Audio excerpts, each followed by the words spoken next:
మాతృదేవోభవ. నేను మీ డాక్టర్ శ్రీధర్. నా cell number 9295909819. ఇప్పుడు మనము ఏప్రిల్ నెల 2025 సంవత్సరంలో సింహరాశి వారికి ఏప్రిల్ నెల 2025 సంవత్సరం గోచార ఫలితాలు ఏ విధంగా ఉన్నాయనేది సశాస్త్రీయమైన పద్ధతిలో తెలుసుకునే ప్రయత్నం చేద్దాం. ఇందులో ఎవరిని భయభ్రాంతులు చేసేయటం కానీ, భయభ్రాంతులు చేసేసి అక్కర్లేనివి చెప్పి వాళ్ళ చేత వందలు వేలు ఖర్చు పెట్టే ప్రయత్నం చేయము. అట్లాగే ఏదో అద్భుతం జరిగిపోతుంది, నీకు లక్షలు వచ్చి పడిపోతాయి, కోట్లు వచ్చి పడిపోతాయి, మీరు నమ్మినా నమ్మకపోయినా జరగబోయేది ఇదే అని ఇట్లాంటివి ఏమీ చెప్పేది ఏమి ఉండదండి. శాస్త్రం ఎంతవరకు చెప్పిందో అంతవరకు మనం చెప్పుకుందాము. అది ఆ ఇంట్రెస్ట్ ఉన్నవారు అవి చూస్తారు. మనకు శాస్త్రీయమైన పద్ధతిలో తెలుసుకోవాలనుకునేవారు మన వీడియోల్ని లైక్ చేయొచ్చు, చూడవచ్చు. అభ్యంతరం ఏమీ లేదు. బలవంతంగా మిమ్మల్ని సబ్స్క్రైబ్ చేయమని కూడా మేము ప్రెషర్ చేసేది ఏం లేదు. సబ్జెక్ట్ తెలిస్తే నచ్చితే మీరే సబ్స్క్రైబ్ చేస్తారు. కాబట్టి ఇక్కడ సింహరాశి వారికి ద్వితీయ స్థానంలో కేతు సంచారం జరుగుతోందండి. ద్వితీయ స్థానంలో కేతు సంచారం మాత్రం శుభ ఫలితములను ఇవ్వజాలదు. కుటుంబపరమైనటువంటి చికాకులు కొన్ని కలిగిస్తూ ఉంటుంది. మన మాట పిల్లలకు నచ్చకపోవచ్చు, పిల్లల మాట మనకు నచ్చకపోవచ్చు, మనం చెప్పినట్టు పిల్లలు నడవకపోవచ్చు, పైకి చెప్పకపోయినా. అలాగే భార్య కూడా చెప్పకపోయినా కొంచెం భర్త అనేటువంటి గౌరవంతో బయటికి చెప్పకపోయినప్పటికీ మన భావాల మీద కొంచెం ఆవిడ ఇబ్బంది పడే అవకాశం ఉంటుంది. అలాగే ధనాదాయం తగ్గుతుంది, మాటల్లో కఠినత్వం పెరుగుతుంది. ఈ విధమైనటువంటి ఫలితాలన్నీ కూడా ద్వితీయ స్థాన కేతు వల్ల కలుగుతూ ఉంటాయి. ఇకపోయినట్టయితే సప్తమ స్థానంలో సప్తమ అష్టమ 2 స్థానాలలో శని భగవాను యొక్క సంచారం జరుగుతోందండి. సప్తమ స్థానంలో అయినటువంటి ఈ కుంభంలో 16వ తారీఖు వరకు ఇక్కడ సంచారం చేస్తూ ఉన్నారు. తదుపరి నెలాఖరు వరకు అష్టమ స్థానంలో సంచారం చేస్తూ ఉంటారు. ఈ సప్తమ స్థానంలో ఉన్నప్పుడు కుటుంబంలో చికాకులు కలిగించేటువంటి అవకాశం అంతా ఉంటుంది. భార్యాభర్తల మధ్యన, పిల్లల మధ్యన, తల్లిదండ్రుల మధ్యన, అన్నదమ్ముల మధ్యన చికాకు కలిగించేటటువంటి వ్యవహారం అంతా చేస్తూ ఉంటారు శని భగవానుడు. అలాగే అష్టమ స్థానంలో ప్రవేశించిన తర్వాత అక్కడ కొంతమందికి ప్రాణాపాయం కలగడం, లేకపోతే చాలా హఠాత్ మరణాలు కొంతమందికి జరగటం, కొన్ని దుర్వార్తలు వినటం, కొన్ని చోట్ల అవమానాలు పాలవటం, ఇట్లాంటివన్నీ కూడా మనకి శని భగవానుడు అష్టమ స్థాన సంచారం వల్ల జరుగుతూ ఉంటాయి. ఇకపోతే శుక్రుని యొక్క సంచారం అంతా కూడా అష్టమ స్థానంలో జరుగుతోంది. అష్టమ స్థానంలో శుక్రుని యొక్క సంచారం యోగదాయకమే.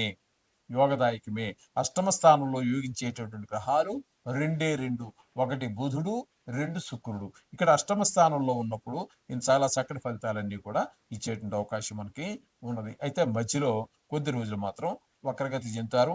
అప్పుడు సప్తమంలోకి వచ్చినప్పుడు మాత్రం కొంచెం కొద్ది రోజులు కొన్ని ఇబ్బంది పెట్టినప్పటికీ మొత్తం మీద శుక్ర భగవానుడి యొక్క అనుగ్రహం కూడా మనకి ఈ సింహరాశి వారి మీద బాగుంది. తద్వారా ఆ అష్టమ స్థానంలో సంచరించేటటువంటి రోజుల్లో వారికి షేర్ మార్కెట్ వారికి, సినిమా రంగంలో వారికి, కళారంగాల్లో ఉన్నటువంటి వారికి, పల్లెటూరులో కూడా మనకి తెలియనటువంటి కళలు చాలానే ఉంటాయి. వారికి ఈ కళల్ని వృత్తిగా కానీ ప్రవృత్తిగా కానీ చేసుకుని చేసేటటువంటి వారికి అందరికీ కూడా ఇది చాలా శుభ పరిణామంగా మనం చెప్పుకోవచ్చు. అట్లాగే అష్టమ స్థానంలో రాహు యొక్క సంచారం అది కూడా కొంచెం ఇబ్బందికరమైనటువంటి పరిస్థితినే కల్పిస్తూ ఉంటుంది. కొంతమందికి ఇది కూడా చికాకు. మనకి ఇందాక మనం చెప్పుకున్నాం కదండి, అష్టమంలో శని, ఇంచుమించుగా అవే రకమైన ఫలితాలన్నీ కూడా రాహు భగవానుడు కూడా ఇస్తూ ఉంటాడు. అదే కాకుండా కామ, క్రోధ, లోభ ఇవన్నీ పెచ్చిరెడుతూ ఉంటాయి. అవే కాకుండా విష క్రిములు అంటే చెప్పుకుంటూ ఉంటాం. బొద్దింకలు, తేళ్లు, జెర్రులు, ఇట్లాంటి దోమలు, బల్లులు, వీటి వల్ల కూడా మనకి కొంత చికాకు కలిగేటువంటి వ్యవహారం అంతా కూడా రాహు వల్ల కూడా కలుగుతూ ఉంటుంది. ఇకపోతే అష్టమ స్థాన, నవమ స్థానాలు 2 స్థానాలలో రవి యొక్క సంచారం జరుగుతోంది.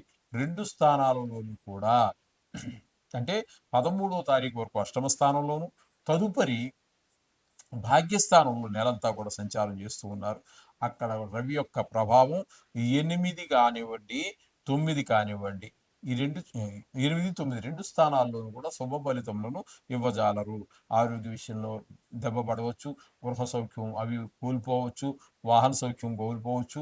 ఇది ఈ రవి ఈ అష్టమంలో ఉండటం వల్ల కూడా పెద్ద దుఃఖాలు ఏర్పడే అవకాశం, కలహాలు ఏర్పడేది, అవమానాలు, పరాభవాలు ఇట్లాంటివన్నీ కూడా మనం ఎదుర్కోవలసి వస్తుంది. ఆ విధమైన ఫలితాలన్నీ రవి వల్ల కలుగుతూ ఉన్నాయి. ఇంకా బుధుని యొక్క సంచారం కూడా మనకి 8వ స్థానంలో జరుగుతోందండి.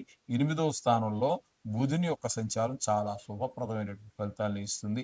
ఇప్పుడు ఏవైతే చెప్పుకున్నామో వాటికి భిన్నమైనటువంటి ఫలితాలన్నీ ఇస్తుంటే అష్టమంలో యోగించడం ద్వారా కొంచెం ప్రాణం బాగుండటము, అట్లాగే మంచి పేరు రావటము, ఆ అవమానాలు అవన్నీ ఏమి లేకుండా మంచి పేరు రావటం, మన పేరు 10 మంది చెప్పుకోవటం, ఇట్లాంటివన్నీ కూడా ఈ బుధుని యొక్క అనుగ్రహం వల్ల ఈ సింహరాశి వారికి కలుగుతూ ఉన్నాయి.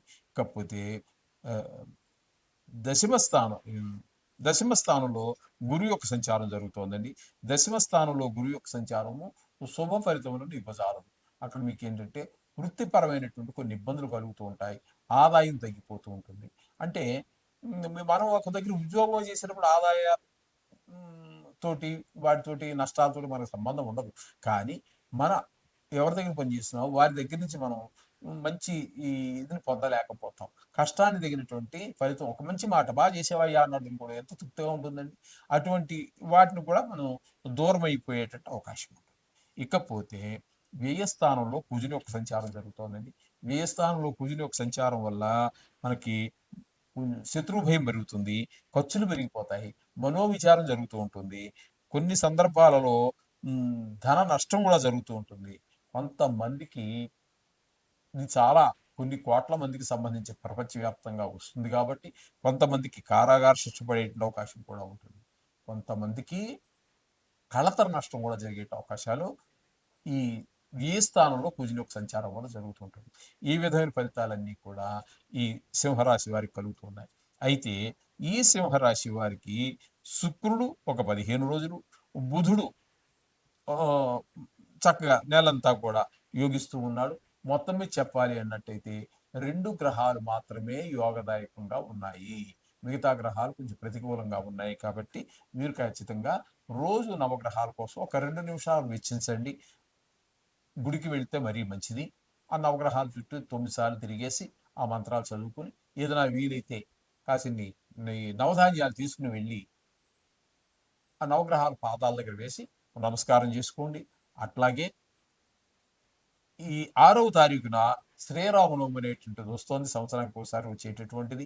శ్రీరాముడు ఉంటే మనకి తరతరాలుగా మనకి నడిచినటువంటి దేవుడు కాబట్టి, నడుస్తున్న దేవుడు కాబట్టి, మనం నడిపించేటటువంటి దేవుడు కాబట్టి, ఆ రోజున ఈ రాముల వారి యొక్క కళ్యాణానికి దర్శనం చేసుకోండి.